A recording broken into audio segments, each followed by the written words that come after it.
इच्छाधारी नागिन लावा मॉन्स्टर की वापसी।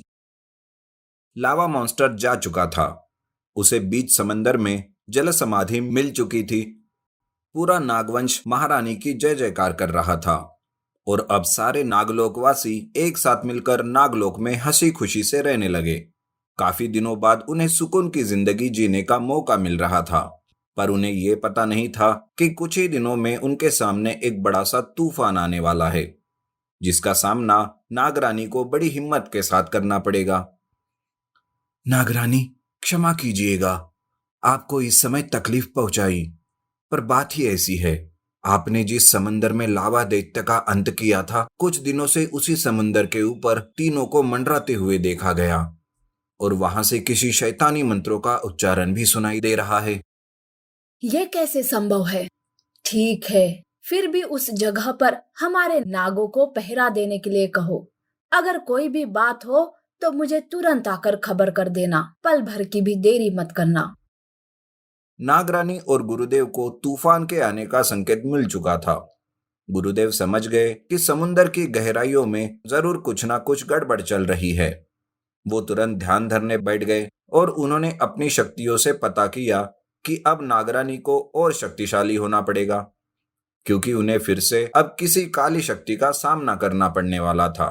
उन्होंने तुरंत नागमणि अपने हाथों में लिया और उनकी सारी शक्तियां नागरानी को दे दी। अब नागरानी अजय बन चुकी थी कि तभी अचानक और एक नाग उनकी तरफ आकर खड़ा हो गया। नागरानी, आप जल्दी समंदर की ओर चलिए। वो लावा दैत्य फिर से समुंदर से बाहर आ चुका है। हमारे नागों ने खुद उसे अपनी आंखों से देखा। उन्होंने उसे रोकने की कोशिश भी की, पर उस लावा दैत्य ने उन्हें खत्म कर दिया। मैं जैसे तैसे आप तक यह संदेश पहुंचाने के लिए आ गया। उस नाग की बातें सुन नागरानी और गुरुदेव ने महादेव को नमन किया और नागरानी तुरंत समुंदर की ओर बढ़ने लगी। अपनी शक्तियों की मदद से नागरानी पलक झपकते ही समुंदर किनारे पहुंच गई, जहां वो लावा दैत्य हर किसी को मार रहा था। हर चीज जलाकर वो राख कर रहा था। दुष्ट, तू जिंदा कैसे बच गया? मैंने तो तुझे खत्म कर दिया था। तूने मुझे खत्म करने में कोई कसर बाकी नहीं छोड़ी थी नागरानी, पर मैं वापस आ गया हूँ। मेरे शैतान ने मुझे तुझे खत्म करने के लिए यहाँ वापस भेजा है, वो भी और काली शक्तियों के साथ। इन चीलों ने भी मेरा साथ दिया है। इसका इनाम इन्हें जरूर मिलेगा। पहले मैं तुझसे तो निपट लूं। मरने के लिए तैयार हो जा नागरानी। लावा दैत्य अपनी ही घमंड में चूर हो चुका था। उसे यह नहीं पता था कि अब नागरानी के पास नागमणि की भी शक्तियां है। वो अजय और अमर हो गई थी, पर नागरानी ने उसे बस ये बात बताने की जहमत नहीं उठाई। दोनों बिना किसी सोच विचार के एक दूसरे पर जा भिड़े। नागरानी उसे समुंदर से दूर जाने से रोक रही थी। उसे किसी भी तरह उस लावा दैत्य को समुंदर किनारे ही रोक कर रखना था। गुरुदेव किसी भी वक्त उसे हमेशा के लिए मारने का उपाय लेकर आने वाले थे। तुम पहले से काफी कमजोर हो गई हो नागिन। बस अब अपनी आखिरी सांसें गिन लो। तुम्हें खत्म करते ही मैं नागलोक पर कब्जा कर लूंगा और नागमणि भी मेरी हो जाएगी, जिसे मैं शैतान को दे दूंगा। नागमणि मेरे महादेव की है, वो दुष्ट शैतान तक कभी नहीं पहुंच सकती। उन दोनों की लड़ाई चल रही थी कि तभी अचानक गुरुदेव वहां पर आ पहुंचे और उन्होंने नागरानी के पास जाकर उनके कानों में लावा दैत्य को मारने का तरीका बताया और नागरानी ने तुरंत उनकी बातों पर अमल करना शुरू कर दिया।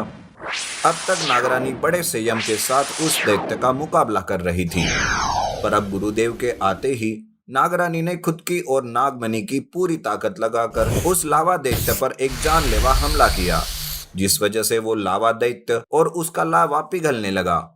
उसके पिघलते ही गुरुदेव ने एक अभिमंत्रित बक्सा खोल दिया और उबले हुए लावे को उस बक्से में बंद कर दिया। क्या इससे ये खत्म हो गए हैं गुरुदेव? नहीं नागरानी, अभी इस लावे को आपको अपनी शक्ति से पत्थर में बदलना होगा। मैं उस पत्थर को हमेशा के लिए शिवलिंग के नीचे अभिमंत्रित धागे में बांध कर रखूंगा, जिससे ये लावा दैत्य फिर कभी जिंदा नहीं हो पाएगा। उसका शैतान भी इसे जिंदा नहीं कर पाएगा।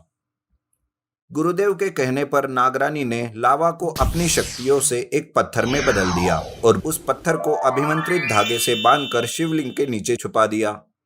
अब कोई भी शैतानी ताकत उस तक नहीं पहुंच सकती थी। इस तरह एक बार फिर से नागरानी ने उस लावा दैत्य का किस्सा ही खत्म कर दिया। नागिन का अंडा और मास्क रेड वुल्फ। कुछ ही दिन पहले नागिन ने एक अंडा दिया था।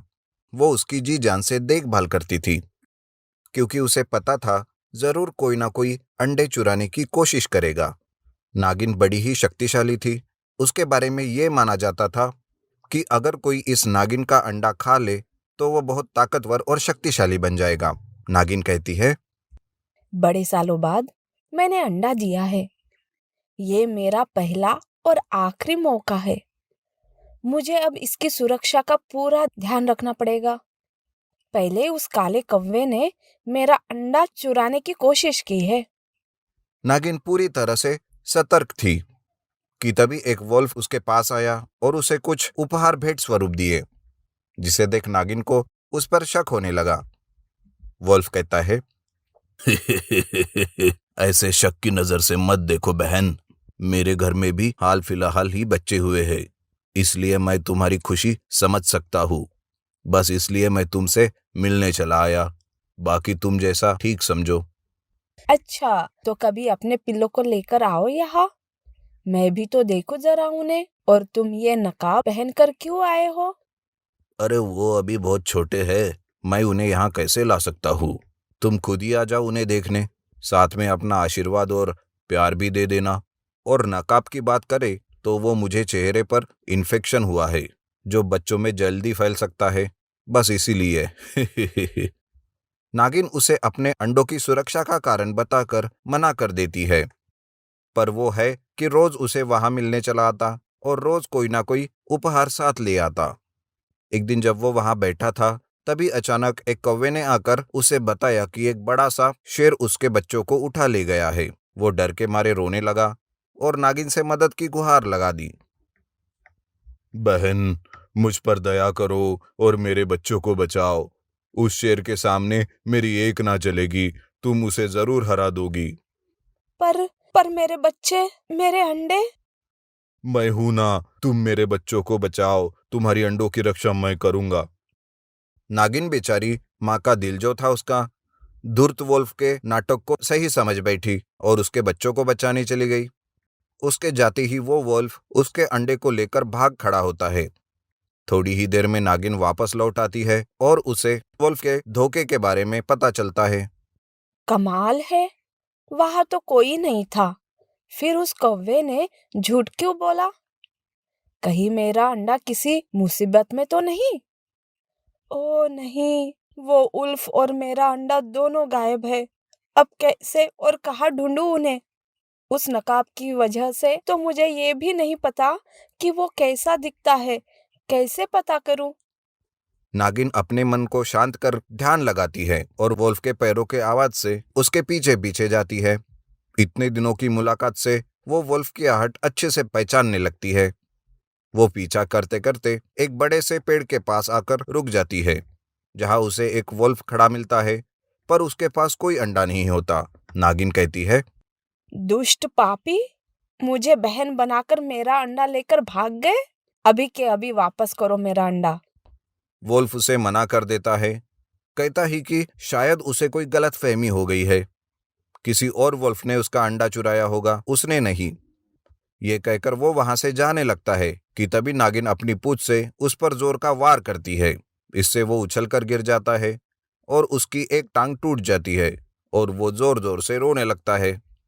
नागिन कहती है, अब सच सच बोलेगा या तेरी बाकी टांगे भी तोड़ दूं? कोई नकाब किसी नागिन को उल्लू नहीं बना सकता, मूर्ख।